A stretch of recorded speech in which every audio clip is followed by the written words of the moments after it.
Dear students, कल हमने Indian drainage system के बारे में थोड़ी बहुत इंट्रोडक्शन मैंने आपको दी थी। उसमें मैंने बताया था कि इंडिया का जो रिवर ये ड्रेनेज सिस्टम है वो मेनली रिवर्स पे बिलोंग करता है और इसमें दो रिवर सिस्टम के बारे में, टू इम्पोर्टेंट रिवर सिस्टम्स जो इंडिया के हैं उसके बारे में थोड़ी बहुत इंट्रोडक्शन आपको दी थी, जिसमें मैंने बताया था कि जो इंडियन रिवर सिस्टम है डिपेंडिंग अपॉन इट्स ओरिजिन ये दो कैटेगरीज में डिवाइड किया गया है। एक को हम कहते हैं हिमालयन रिवर सिस्टम और दूसरे को हम कहते हैं पेनिनसुलर रिवर सिस्टम। और जहां तक हिमालयन रिवर सिस्टम की बात है, कल भी मैंने बताया था कि ये अपनी कुछ पिकुलर फीचर्स बनाता है क्योंकि ये एल्यूवियम टेरेन से होके गुजरते हैं और इसलिए इनमें कुछ अपने पिकुलर फीचर से खुद ही डेवलप करते हैं। और सबसे इम्पोर्टेंट बात जो मैंने इसके बारे में बताई थी वो ये है कि ये, ये जो इसके रिवर्स, इस रिवर सिस्टम के जितने भी रिवर्स हैं, three main important rivers are there, Indus है, गंगा है, ब्रह्मपुत्र है। तो ये पेरिनियल इन नेचर है, साल भर बहते हैं क्योंकि इनका सोर्स जो है that is rain and snow, क्योंकि हिमालय से होके गुजरते हैं, हिमालय में इनका ओरिजिन है। तो इसलिए हिमालय की जो चोटियां हैं, पहाड़ियां हैं, वो साल भर बर्फ से ढके रहते हैं। तो इनका सोर्स जो है वही बर्फ होती है और इनका सोर्स रेन वाटर भी होता है। तो इसलिए ये साल भर बहते हैं, इनमें पानी कभी कम नहीं होता है। और जहां तक हिमालयन रिवर सिस्टम की बात है, इसमें तीन बड़े ऐसे रिवर सिस्टम्स हैं, तीन दरिया हैं जिनके बारे में हमें एक एक करके अलग से पढ़ना है। तो आज का जो टॉपिक है वो हम इंडस रिवर सिस्टम से शुरू करेंगे। जहां तक इंडस रिवर सिस्टम की बात है, ये वेस्टर्न मोस्ट हिमालयन रिवर है और अपनी ट्रिब्यूटरीज, जितने भी इसकी ट्रिब्यूटरीज है जिनके साथ जो इसके साथ मिलती है, तो इन ट्रिब्यूटरीज के साथ ये मिलके दुनिया का एक सबसे बड़ा ड्रेनेज और सबसे ताकतवर ड्रेनेज सिस्टम बनता है। ये दुनिया की खूबसूरत और बड़ी बड़ी पहाड़ियों को चीरता हुआ आगे निकल जाता है, जिसमें कि नंगा पर्वत एक है। और इस दरिया में या इस दरिया पे हिंदुस्तान के तवारीख में यानी एक बहुत बड़ी सिविलाइजेशन ने जन्म लिया है, जिसको हम इंडस वैली सिविलाइजेशन भी कहते हैं या हरप्पन सिविलाइजेशन भी कहते हैं। यानी एक ऐसी सिविलाइजेशन, एक ऐसी तहजीब जिसने इस दरिया पे जन्म लिया है, जिसने इस इंडस रिवर सिस्टम पे जन्म लिया है।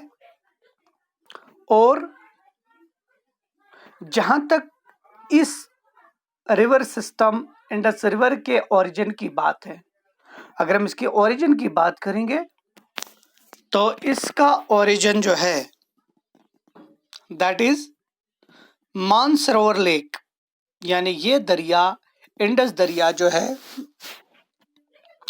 इसका जन्म, इसका ओरिजिन मानसरोवर लेक से होता है, यानी वहीं से इसकी शुरुआत होती है।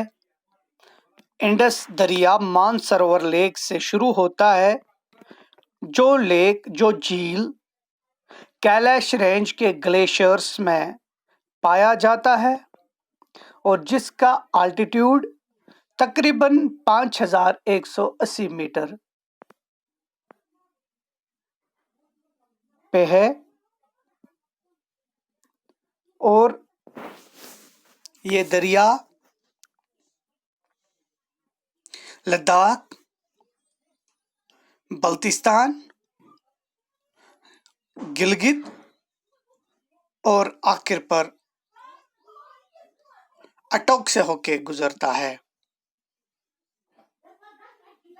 इसमें कुछ ट्रिब्यूटरीज भी मिलती हैं, हिमालयन ट्रिब्यूटरीज इस दरिया के साथ मिलती है, जिसमें गाटग है, ज़ंस्कर है, शयोक है, शिगर है, नुब्रा है, गिलगित है, हुंजा है। ये जितने भी हिमालयन ट्रिब्यूटरीज हैं, चाहे गाटंग है, ज़ंस्कार है, शोक है, शिगर है, नुब्रा है, गिलगित है, हुंजा है, ये सब ट्रिब्यूटरीज इसको जम्मू कश्मीर में मिलती हैं। यानी the Indus receives the Himalayan tributaries such as Gatang, Zanskar, Shyok, Shigar, Nibra, Gilgit, Hunza in Jammu and Kashmir। और अटक के सामने एक और ट्रिब्यूटरी इसको मिलती है, दैट इज रिवर काबल। और अटक के सामने, अटक के बिलो और भी कुछ ट्रिब्यूटरीज इस दरिया के साथ मिलती है, जिसमें कुरम है, टॉच है, ज़ोब है।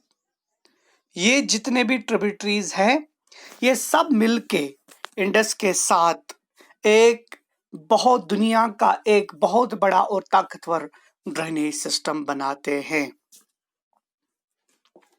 मैं फिर से बताना चाहूंगा, ओरिजिन के बारे में मैं बताऊंगा। यानी इंडस रिवर का ओरिजिन जो है वो मानसरोवर लेक है, जो कि कैलाश रेंज के ग्लेशियर्स में पाया जाता है। और इसका जो अल्टीट्यूड है दैट इज 5180 मीटर्स। ये कहां से चलता है? ये it flows through Ladakh, Baltistan and Gilgit, और आखिरकार ये अटोक तक पहुंच जाता है। और ये दरिया बहुत सारी ट्रिब्यूटरीज के साथ मिलता है, उनको रिसीव करता है। और जहां तक जम्मू कश्मीर की बात है, तो जम्मू कश्मीर में इसको जो ट्रिब्यूटरीज मिलती हैं that is Gartang, Zanskar, Shyok, Shigar, Nubra, Gilgit and Hunza. और जहां तक अटक की बात है, तो अटक के पास इसको काबुल मिलता है। और अटक के नीचे जाके इसको कुरम मिलता है, टॉच मिलता है और ज़ोब। ये जितनी भी ट्रिब्यूटरीज हैं इंडस के साथ मिलती है और इंडस को एक दुनिया का सबसे बड़ा और माइटीएस्ट रिवर सिस्टम बना देते हैं। जहां तक इंडस के लैंग्थ की बात है, तो इसकी जो टोटल लैंग्थ है दैट इज 2880 किलोमीटर्स। मैं फिर से रिपीट करूंगा, इंडस रिवर की जो लेंथ है, लंबाई है, दैट इज 2880 किलोमीटर्स।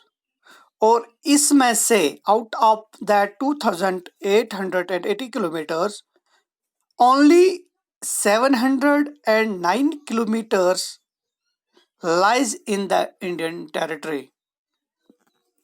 यानी इंडस की जो पूरी लंबाई है वो है 2880 किलोमीटर, और इसमें से खाली 709 किलोमीटर जो इंडस है वो हिंदुस्तान की टेरिटरी में पाया जाता है।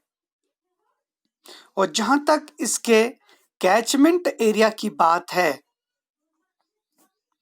तो इसका टोटल कैचमेंट एरिया जो है that is 11 lake 65,000 square kilometres. 11 lake 65,000 square kilometer is the total catchment area of this mightiest river, जिसमें से 3,21,290 स्क्वायर किलोमीटर जो कैचमेंट एरिया है वो इंडियन टेरिटरी में पाया जाता है। और ये दरिया total 4195 million cubic metres of water जो है वो डिस्चार्ज करता है। And out of that 20% out of 4195, only 20% out of this total discharge वो शेयर होता है between India and Pakistan. So I can say only 20% of the 4195 million cubic meters of water जो है जो ये डिस्चार्ज करता है, out of that only 20% water जो है वो इंडिया यूटिलाइज करता है according to one of the famous treaty, that is Indus Water Treaty, which was signed between India and Pakistan. So this is all about the Indus system. Inshallah, in our next lecture, we will go through the Ganga and the Brahmaputra river systems. Thank you very much.